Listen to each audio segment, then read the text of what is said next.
Good morning. I guess some of you might not know who I am. I'm Adam. I'm one of the pastors here.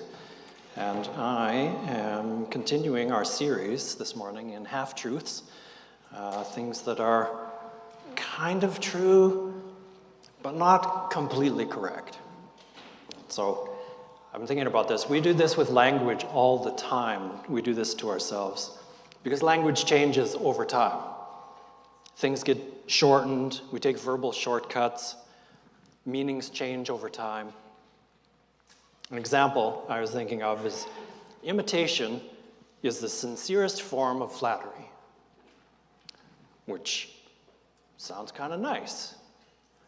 You know, your little sister wants to be like you, that's why she wears the same clothes.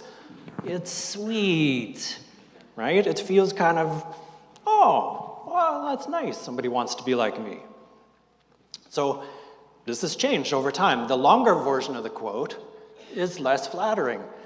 The imitation is the sincerest form of flattery that mediocrity can pay to greatness. I looked it up. A lot of people think it's Oscar Wilde. Probably not. I don't know. Either way, it's not as nice, is it? It's more like, well, your little sister wants to be like you, but she won't. Because she's a loser. Sorry. That's the tone for the longer version. It's like, nice try, but you're not going to measure up.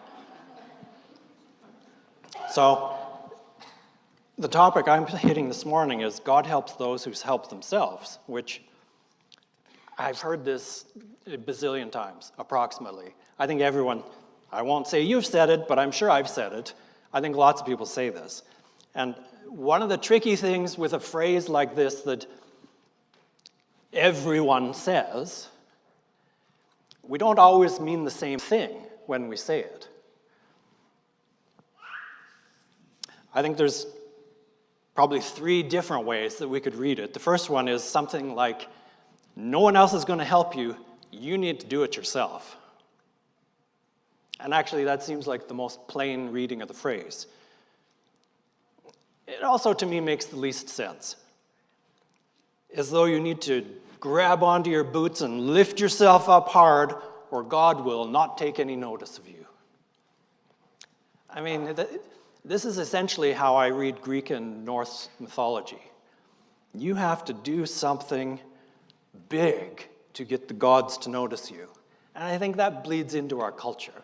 A lot of what we do in, I suppose, Western Europe and North America is sort of like, yeah, we've borrowed things from Greek culture, Norse culture.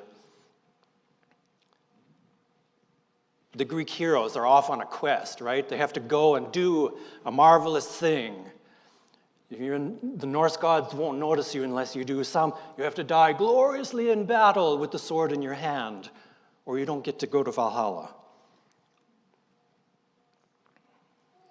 Actually, in the first draft of this, I started a sentence where I said, this isn't how God works. But then I remembered there's something like David's nickname being you remember the nickname? The one after God's own heart.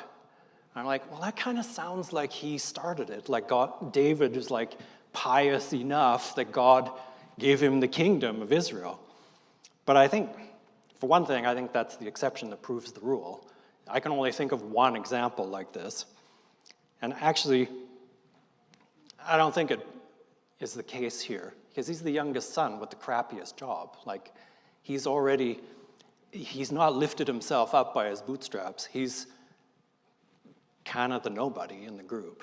So, he becomes a mighty warrior after God lifts him up, which is kind of the opposite of the other examples I was giving. So, enough with that one. Next slide. Go for it, buddy. No one else holds your fate. And this is how I always have heard the phrase. God helps those who help themselves. Be bold and go for it. It's like Alexander the Great. I don't know if you know anything about that guy. He conquered a whole bunch of his known world. And to me, I'm not an expert, but when I read about Alexander the Great, It sounds like mostly he was successful because he had the courage to just go for it. He's the textbook example of fortune favors the bold, which I think is pretty close to how we're writing the second way. Go for it, buddy. No one else is in charge of your fate. But I want to keep in mind that in that quote, fortune favors the bold, it's actually capital F. Fortune in the quote is the goddess of success and seems to have a soft spot for go-getters. Or the other way I hear this go for it, buddy idea, it's like, to me, it sounds like corporate big business. Like, if you help yourself to the money pot, somehow that generates its own success. If you can reach out and grasp wealth and resource, however you manage to do it, it'll lead to more wealth and progress, right? If you're wealthy and successful, God must be on your team, which, again, it does seem to happen sometimes, but I don't think that I'm not going to go so far as to say God helps those people, like he goes out of his way to be like, yes, if you're going to go for it, yeah, good for you, buddy. We'll help you out. I don't think that's the tone. There's a third, and these are all similar. I get that there's overlap. The third one I want to talk about is you need to take some action and God will back you up. It's not as strong as like go for it like Alexander, but it's like you can't just sit there. You have to do something. And actually this feels the most reasonable. I expect that I need to participate in what's happening. I can't just sort of wait for God to, I need a new truck, so I guess if I just say, God, I need a new truck, maybe it'll show up. I'm like, no, I have to participate. I need to take some actions. You can't steer a stopped ship. It needs to be moving. When I hear this version of the quote, when I think this is what the person's saying, it is almost always an older person saying it to or about a younger person. And the younger person invariably is not engaged the way the older person thinks they should be.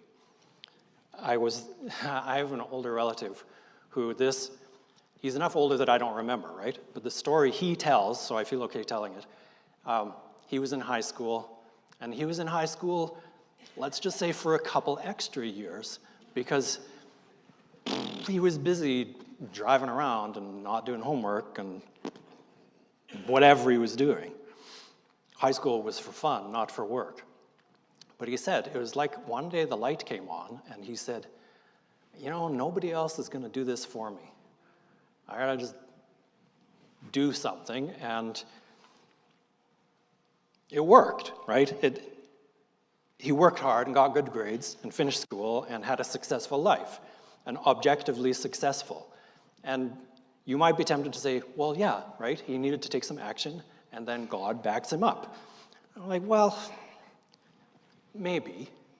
In his case, he did become a Christ follower, and I think that was part of his journey, but just on the surface, I'm not sure that just doing something somehow gets you rewarded or convinces God to be on your side.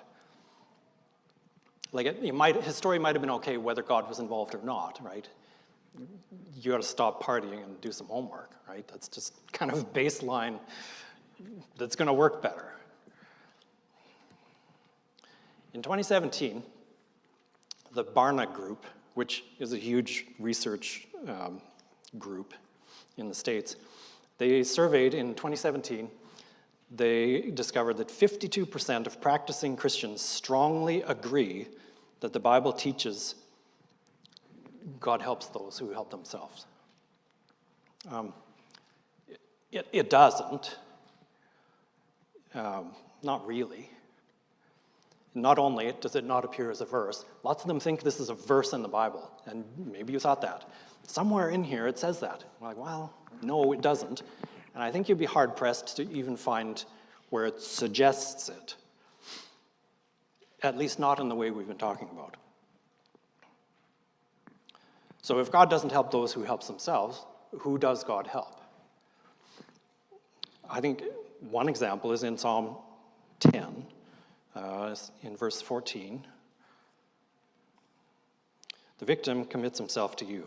You are the helper of the fatherless. Lord, you know the hopes of the helpless. Surely you hear the cries and comfort them.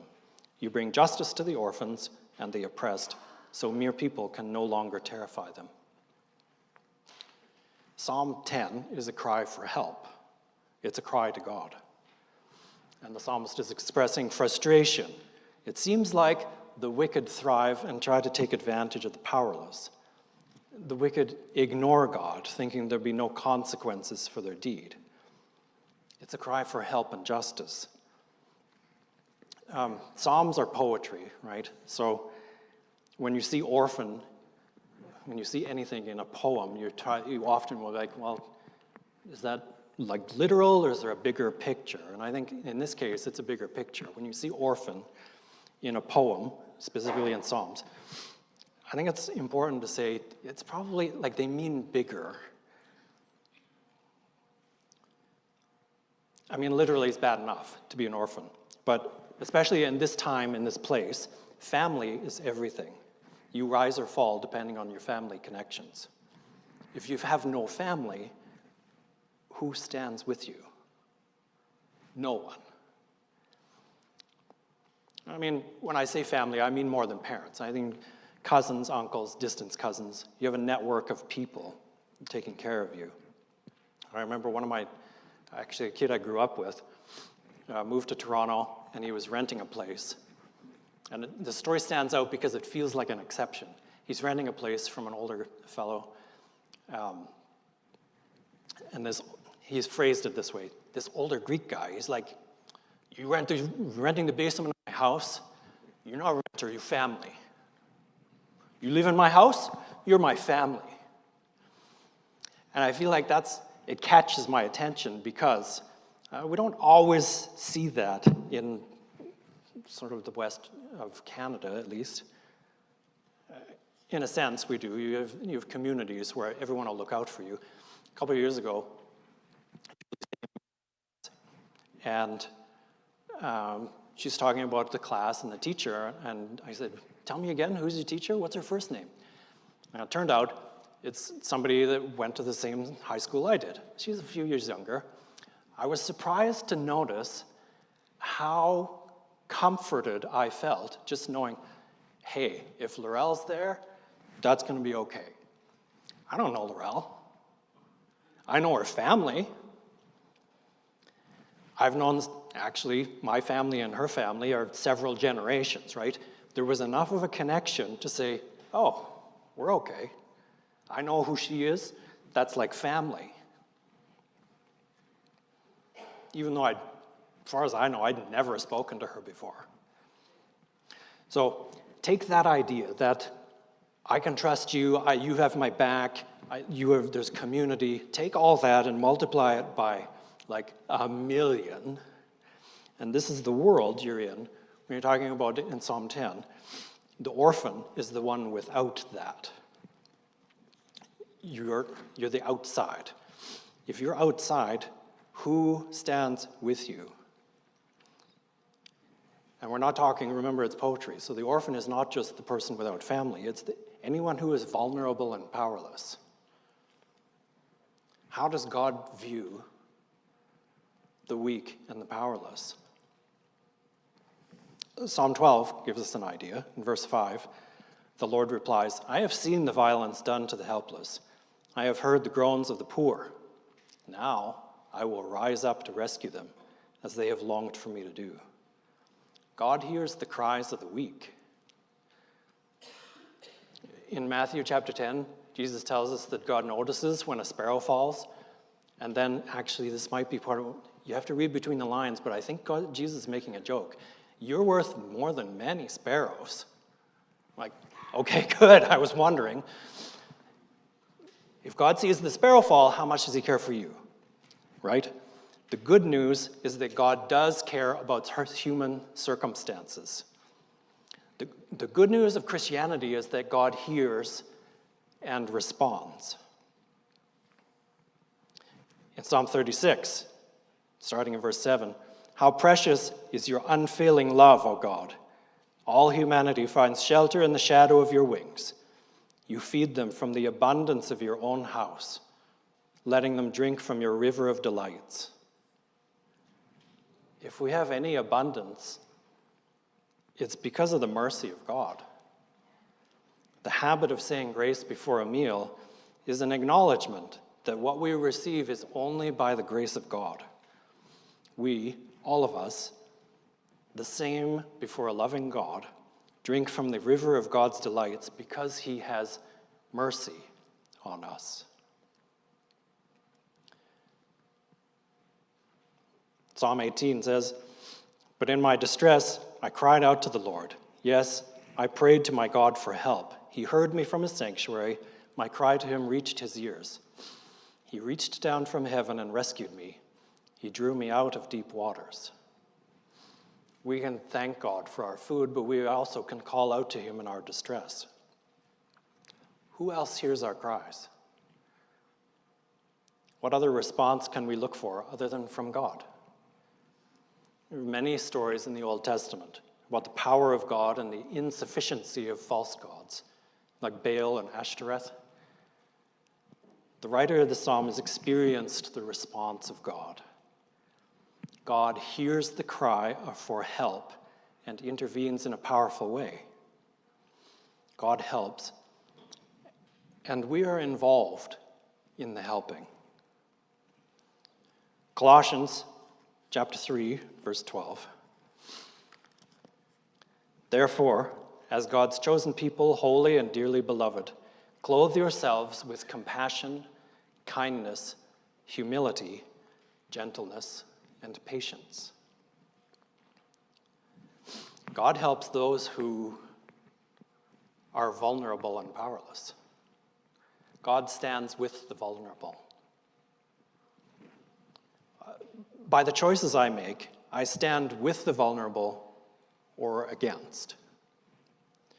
I don't think there's a third category. I can't abstain and not vote. I can't claim, that doesn't affect me, or my choices don't affect those people. Sure they do. I am not an island. What I do impacts others whether I mean it to or not. I know very well when I choose to buy a shirt that only costs me a few dollars new from the store, whoever assembled that shirt was someone vulnerable. The math doesn't work otherwise. In order to make money at every step along the way before I buy the shirt, the math doesn't work unless the person sewing the shirt is someone vulnerable.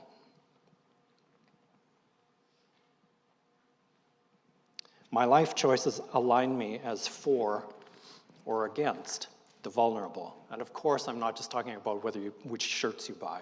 It's an example of what I do affects others, and not just the people in the room. So the question, I think, is who are the vulnerable in your world? Who are the vulnerable I can identify with? Who are the vulnerable I can see that I have chosen not to align with? Is it a conscious choice? Am I willing to change that alignment? Who are the vulnerable in your world? Your list might look different than mine. And I would say if there are no vulnerable in your world, let me urge you to take another look at your world. The vulnerable often overlap with the unseen and unnoticed. It's often the same circle of people. So who in your world needs you to speak up for them? Who in your world is ignored and needs you to bring helpful attention to their situation? I get it.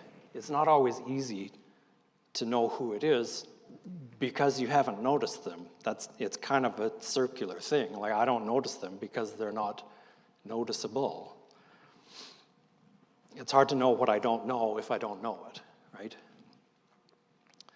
But as an experiment, I encourage you, try to notice or think of one person each day this week and ask yourself, who speaks for them? does that person have a voice to speak for themselves? And maybe there's somebody I can speak up on behalf of. If you're not sure who falls into the category, I did a quick Google search. It was literally vulnerable people vagina. The list includes, this is not a complete list, this is an incomplete list. Vulnerable people include the homeless, the food insecure, those struggling with mental health, the isolated elderly, newcomers, the imprisoned, the exploited. My encouragement is to don't feel limited by this list. This is just scratching the surface. My encouragement is to watch for people you already encounter and to expand your circle a little bit wider in their direction. Helping isn't always about money. It often is. People are vulnerable because of money and the lack of it. It's not always money. Sometimes it's the lack of access to power. Sometimes it's a lack of voice. The voice of the unnoticed tends not to be heard. There are other ways to stand up for the weak. Sometimes it's money, but sometimes it's power. Sometimes it's your own voice. Sometimes it's just your time. Use whatever resources and power you have to stand with the vulnerable. It may just be spend time with them. That's worth doing. John chapter 13:35 says, this is the words of Jesus, "They will know you are Christians by your love." Non-Christians also show love. So what does he mean here? I suggest, and I urge you to outperform the non-Christians who are showing love. I urge you to outperform the Christians in your city and in your neighborhood. At the end of the day, we are allied with the Ancient One, the Lord of Heaven's army, who is not lacking resources or power or authority. Go ahead and be the ambassador of God, the God of all creation. God helps those who cannot help themselves. Often this happens through the things that you and I do. We are often the hands and feet of Jesus, bringing love and justice and empowerment to the people around us who need those things. Our church is officially connected with 12 organizations as missions partners, but there are lots of things happening within the building and in our community. If you're looking for something to engage with, if you're looking for a way to be the hands and feet of Jesus in your world, do not hesitate to talk to one of the pastors, the elders, the deacons, whoever you think might know. Just turn to the person next to you. If you know what I mean? There's probably someone next to you who has an answer to the question, is what I'm saying. There are all kinds of opportunities. Go ahead and ask. Invite someone. It goes both ways. If you know somebody, hey, I'm involved with this thing, and you know what? I wonder if my friend would like to do that with me. Go ahead. Go ahead and be the hands and feet of Jesus to your world, as God helps those who cannot help themselves. I invite you to pray with me as I invite the worship team to come.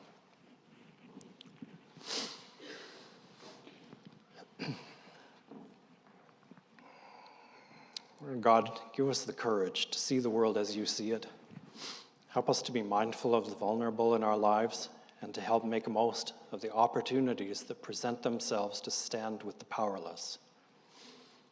God, give us fresh eyes to see as we experience the comfort of your presence and as we bring that comforting presence into the world around us. Amen.